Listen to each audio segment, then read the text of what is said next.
ఓం నమో వెంకటేశాయ. శ్రీలక్ష్మీ వల్లభారంభాం వికనో మునిమధ్యమాం అస్మదాచార్య పర్యంతాం వందే గురు పరంపరాం.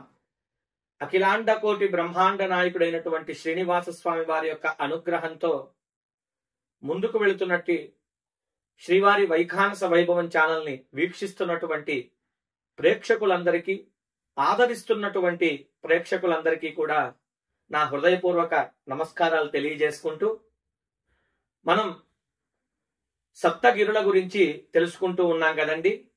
ఇవాళ సప్తగిరులలో 4వదైనటువంటి గరుడాచల పర్వతం గురించి తెలుసుకుందాం. దీన్నే గరుడాద్రి అని కూడా అంటారు.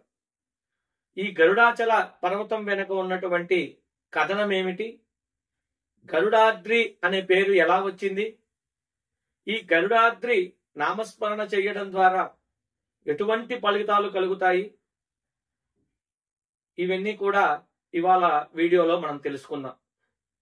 సరే, గరుడాద్రి పర్వతం గురించి మనం తెలుసుకుంటూ ఉన్నాం కదా. ఈ పర్వతానికి ఈ పేరు ఎలా వచ్చింది అంటే, ఒకానొక సమయంలో హిరణ్యాక్షుడు అనేటువంటి ఒక రాక్షసుడు అంటేనే క్రూరత్వం కలిగిన వాళ్ళు అని, రాక్షసత్వం కలిగిన వాళ్ళు అని, ఆ రాక్షసత్వాన్నంతా కూడా భూలోకంలో ఉన్నటువంటి మానవుల మీద అందరి మీద కూడా చూపిస్తూ పలు రకాలుగా అందరినీ హింస పెడుతూ నానా రభస చేస్తూ ఉన్నాడు ఈ హిరణ్యాక్షుడు.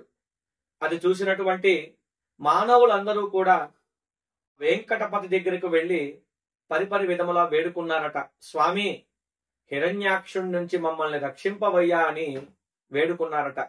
కానీ స్వామి వారు చెప్పిందంతా కూడా విని అలా గమ్ముగా ఉండిపోయాడట. ఈ హిరణ్యాక్షుడు మాత్రం విపరీతమైనటువంటి రాక్షసత్వాన్ని చూపిస్తూ చివరికి ఏం చేశాడయ్యా అంటే, భూమండలాన్నంతా కూడా ఒక చుట్టగా చుట్టి పాతాళ లోకానికి తీసుకెళ్లిపోయాడట. ఆ పాతాళ లోకంలో నానా రకాలుగా ఆ బంతిలాగా ఉన్నటువంటి భూమండలాన్ని కాళ్ళతో తంతూ నానా రభస చేశాడట. ఇదంతా చూసి సహించలేకపోయినటువంటి భూదేవి స్వామి దగ్గరకు వెళ్ళిందట.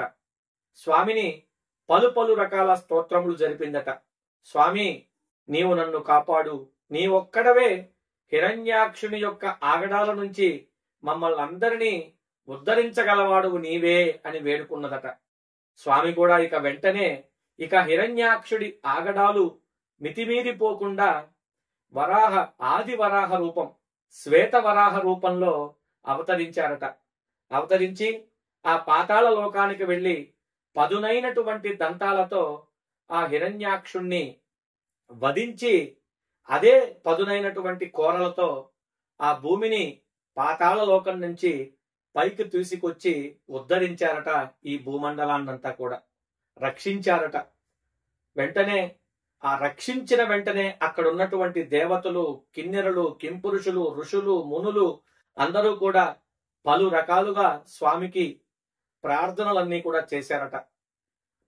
స్తోత్రాలన్నీ కూడా చెప్పారట.